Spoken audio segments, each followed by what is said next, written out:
Kung ikaw may malaki kang company, may mga tauhan ka na ganyan, dapat may sarili kang filtration. Bigyan ko ng idea kung saan malakas mag-market, kainan. Pinakamalakas yan. Yung package 5 ko, boss, ang billing ko sa kanila, kapag ka nakaka200 galon ka na araw-araw, dapat may isa ka pang meron kaming client dito, sir, nasama lang, di ba? Taga Mindanao, no? Naka-4 na machine rito. Ang deal ko sa'yo, Carringmento Bagay, 2 taon.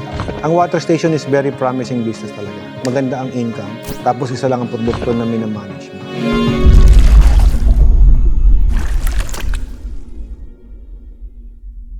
Boss, sa akin, negosyo lang. Walang personala, negosyo lang yan. Kung gusto magnegosyo ng kamag-anak mo, pipigil ko ba yan? Ang hindi nga lang niya alam na mas malaki pala ikakabit. Kasi akala niya, yung pamangkin niya, walang puhunan. Eh, may nag-finance, taga Pampanga. Tapos pinance ko din. Siyempre, pinautang ko. Paputang ako, ilang tubo eh. Hindi niya alam na kayang bumili ng ganung kalaking makina. Kaya ang masakit nito, yung pamangkin niya kasi, marunong sa appliances. Nakakaintindi ng pyesa. Pero ngayon, kumbaga sa akin, okay na yun. Okay naman na kami, wala lang tampo-tampo. Kasi nag-uusap-usap naman na kami. Nagbabatian eh. Alam mo sir, nangyari pa dito dahil sa taas ng competition nila, nag-price war pa dito, boss. Ganun sila ka-dominant dito. Umabot ng 15 hanggang 10 piso tubig dito. 10. Umabot dito yun. Price war nga, boss eh. Pati ako nadamay eh. Magpa-price war sila, ako 35 ako, bahala kayo dyan magbagsakan ng presyo, basta ako 35 ako. Nung eventually, boss, sabi ng mga tao dito, pare-pares naman yung watermax yan eh. Eh doon 35 kay Alfred eh. Ito mura. Naubos din yung customer ko. Kasi isa kami ng makina eh. Alam mo ginawa ko sa tubigan ko, di sinara ko yung roll-up. Tapos sabi ko, ito yung negosyo na kahit nakasara, kumikita. O, ba't ka mo kumikita, boss? Etong kumpanya ko, 50 container daily. Kumpitin mo kung magkano yun. Dito pa lang, buhay na itubigan ko eh. Hindi ko na kailangan magbente. Ang lakas magsiinom ng tubig ng mga yan. Hot water, cold water, inom, may take out pa yan. Hindi ko nga alam kung para pati sa bahay, i-deliver na tubig yan.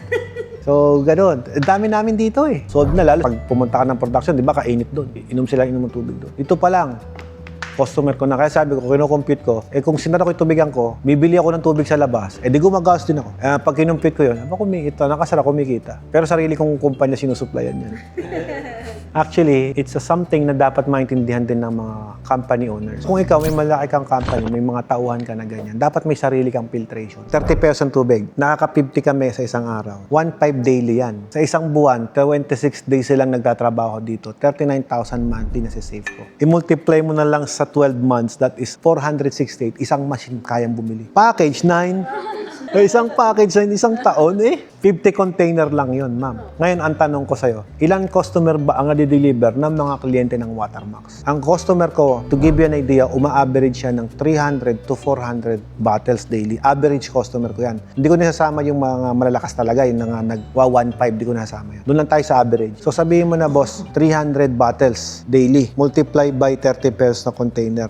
9,000 daily yan, boss. Sa 300 bottles lang yan. Buhay ka ba sa 9,000? Daily po ito eh. Multiply mo sa 26 days of work mo, 234,000 yan. Tanggalin mo na lang yung kalahati, divided by 217,000 net income mo. Ngayon, i-multiply mo sa 12, 1.4 million. Ngayon, magkano yung package din? Ako lahati lang nito. Kung ma-reach mo yung quota, 300 bottles a day. Boss, I guarantee you, babalik punan mo. Within 6 months. Slim at round lang. Wala sa usapan to. Kung may ganito ko pa, di additional in. Ito kasi, boss, I will tell you honestly, manpower talaga to. Re-refilan mo to, sasara mo. Pupunasan mong maigi yan. Ibobote mo ngayon. Pero pag deliver mo, pera na. Namimili to ng lugar na pwede mong i-marketan. Dito sa lugar ko, mag-business ka ng ganito, lalangawin to.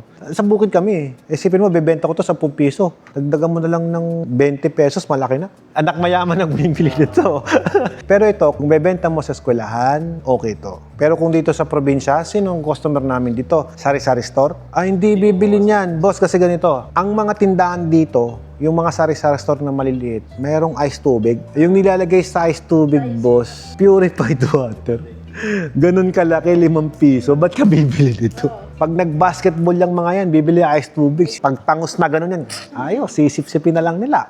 Di ba, may laro, ice tubig lang pusta. Ito, nagagamit ko lang pang relief operation, pang donation. Pag may event, nagagamit to. Dito, may sinusuplayan kami yung Orla School dito. 1,000 ko dyan daily. Kasi bawal silang mag-soft drinks. May mga eskwelahan, bawal mag-soft drinks, di ba? Kaya tuwan-tuwa ako sa DepEd nung sinabing bawal magtinda ang eskwelahan ng soft drinks. Aba! Puro ganyan. Bottled by Watermax. Ang ginagawa kong marketing, boss, ganito. Nari, may eskwelahan ka. Ano pangalan ng eskwelahan mo? For example, Atibagan, Busos, Bulacan, Elementary School. Bottled by Watermax. Ganun lang. Logo mo ilalagay ko doon. Kahit kasalan, sir, Kanyari, best wishes. Bottled by Watermax. Lalagay ko yung pangalan ng kinasal dyan. Yan, nagka-cater ka, meron kang catering services, business. Lalagay ko dyan para at least yung binibili mo sa akin, masabi ko naman na may marketing part ka pa rin sa negosyo. Para hindi sila ma-question kasi hanapan sila ng permit, lalagyan ko yung bottled by water.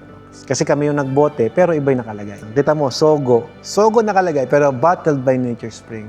Yun yung nasabi ko, idea na pwede nyong gawin. O, kunyari, sales agent ka ng Mitsubishi ba? O yun, kunyari, yung Mitsubishi Motors o bottled by water station mo. Offer mo yun. Pwede yun. Pero syempre, kailangan medyo may konta ka sa loob. Kasi syempre, kung may iba silang suki. Pero napansin ko, boss, lahat ng lugar na naka-aircon, mahina yan. Mahina magkonsumo. Lalo, nag-supply ako BDO SM, ha. Ang tagal maubos ang tubig ko doon, boss. 10 container, tagal maubos. Tapos, ang tubig nila dyan, chip in pa yung mga empleyado. Hindi naman sagot ng SM yun. Kaya ang hirap, madaling maningil kasi nag-chip in na. Pero ang tagal mo, boss. Bibigyan ko pa ng dispenser yun. Bigyan ko ng idea kung saan malakas mag-market. Kainan. Pinakamalakas yan. Ito pa lang, boss, sabihin ko sa'yo, yung tile center pa lang dito, 30 container daily sa akin yan. Kaya pag nakakuha ka ng gano'n, yun lang. Kung makikita mo na sino ba yung mga kumpanya na pwede mong deliveran mo. Sulat mo na yon. Minsan nga, boss, ito, i-share ko sa'yo yung experience ko. No? Nag-marketing ako, SM, bagong bukas. Bigay ako flyers. Pangit din pala, boss, yung masyadong formal. Nakasobre, boss. Sabi ko, bakit yung mga sobre hindi binabasa? Nag-o-offer ako ng tubig, di ko nanghihingi ng sulisit. Akala nanghihingi ako sulisit. Mali pala. Ang bigay ng marketing, boss, mas maganda. Iyan mo na, diretso mo na. Kung meron kang sticker or ano man, flyers, kung di mo makausap, alok mo talaga. Personally mo talaga, nag-aalok ka. Sabi ko, mali tanggalin ko yung sobre. Pinold-fold ko lang na dissenting fold. Wala pa rin, boss. Tamad talaga magbasa tao kahit executive na. Napansin ko yon. Kaya dapat makausap mo sila. Diretso lang ang tubig, ang alok ng tubig. 10 kayo kumuha ng tubig.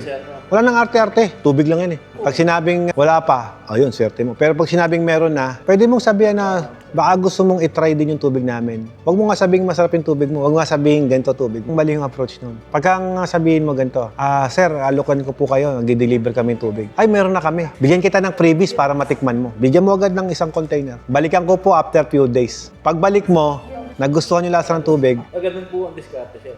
Test mo na nila. Test nyo po, baka magustuhan nyo po yung tubig namin. Try nyo lang. Minsan, dahil doon, lumipat sa'yo. Minsan, hindi. Okay lang yan. Okay lang.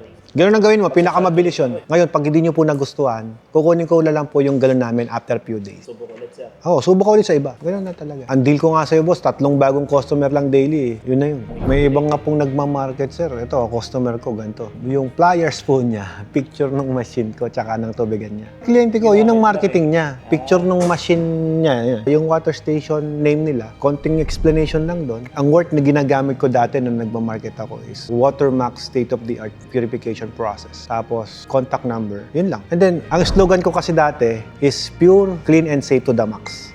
Hanggang ngayon naman, yun ang slogan ko. Simple lang. Puro ganun lang ang quote ko. Tapos flyers, picture nung building ko, kung minsan sinasama ko. I find out na hindi importante na isama yung building. You just need to explain to them na ito yung system na ginagamit namin. Which is you really invest for the good system. Na kahit bisitahin niya, di bisitahin yung lugar namin if you like. Ngayon, na marirealize lang namin, gusto ko yung nasa ng tubig niyo, okay. Ang ginagawa lang naman yun pagka kina-corporate na yung kausap mo, boss. Pero boss, pag bahay-bahay, hindi mo kailangan. Kumbaga, boss, dinanas ko yan from start Siguro, I could say, kung bakit ako nagiging effective na nagbebenta ng mga machines. It is number 1 because in-experience ko to. Pangalawa, hindi experience na ipinid sa akin lahat. Experience in a way na from nothing. From nangungutang ako, boss. Pati Bombay, subukan kong mangutang. Yung tubigan ko, hindi ko nararamdaman yun. Kasi yung tubigan ko kumikita araw-araw Pagbenta, may 10 container ako, pambayad agad ako pang-daily sa'yo Ang 10 container dito, boss, 35 pesos ang benta ko, di ba? Times mo yan sa 35 pesos, times mo sa 10. 350 yan daily. Multiply by 1 month, 10,500. So kung may utang ka sa Bombay, 10,500. 10 container lang, bawi na. I-times 10 mo na lang to. For example, mas malaki utang ko. 105,000 umutang ka sa Bombay. O di ibig sabihin, kailangan ko lang magbenta ng 10 lang yun, boss magkano yung kinukompute natin? Sa isang dealer ko lang, sabihin ko na, 50 container. Yung isang tile center dito, ang bigay ko dyan, 30 container daily. Ala akong promo-promo. Kasi pag nag-promo ka, ang hirap i-inventory ng galon. Basta ito, presyo ko, ito lang. Tsaka ayoko din, boss, ito, napatunayan ko Ang hirap magbenta ng tubig na iba-iba presyo. May mga ganyan kasing negosyante Ang gusto ko, ito 18 pesos dito kasi maramihan. Ito 20 pesos, maramihan.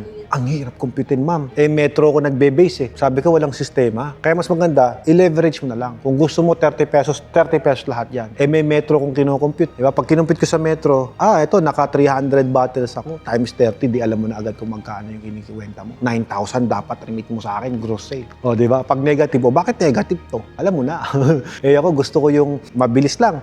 Gusto ko pagtingin ko ng ledger mo, okay na. Sila nga pag nagbibigay sa akin to ng report, di ba may monthly evaluation kayo? Ilang pages lang yan. Okay na to, na-check na. Verify na yung nila bago ko pirmahan yun, di ba? I-check namin lahat yun. May mga monthly evaluation. Ilan sila? Ilan ang customer na hawak nito? Ilang customer hawak? I-check namin lahat to secure the quality of our product, our services and product. Kapag nag-upgrade ka, di ba kalaki ng binabayad mo pero parang ang konti naman ng nadagdag, features lang, for 2 million difference, yun lang ang nadagdag. It's not worth it yata Dito, boss, iba. Kumbaga, boss, ito, yung dati mong Vios, Mustang na yung binili mo. Ganon. Ibang makina. 5.0 yan, Brad. 1.6 yan.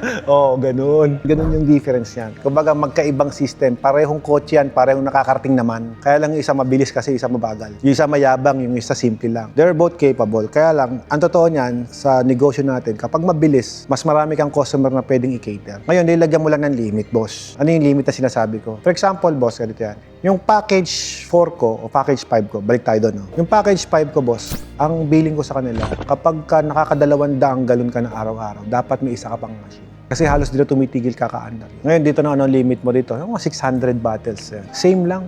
System kasi yung binili mo dyan, tsaka yung membrane, tsaka tangke, motor, yun ang mga binili mo dyan. Pero sa maintenance, parehas. Dami yun, boss. Yung 600, multiply mo na lang 30 pesos. Kala ko 50 pesos sa inyo. Hindi, 30 pesos lang tayo kunyari. O 18,000 daily yun. Gross sale, multiply mo na lang sa 26 days ka nag-ooperate. Sa isang buwan yun. 468. Isa pang machine ulit. Monthly.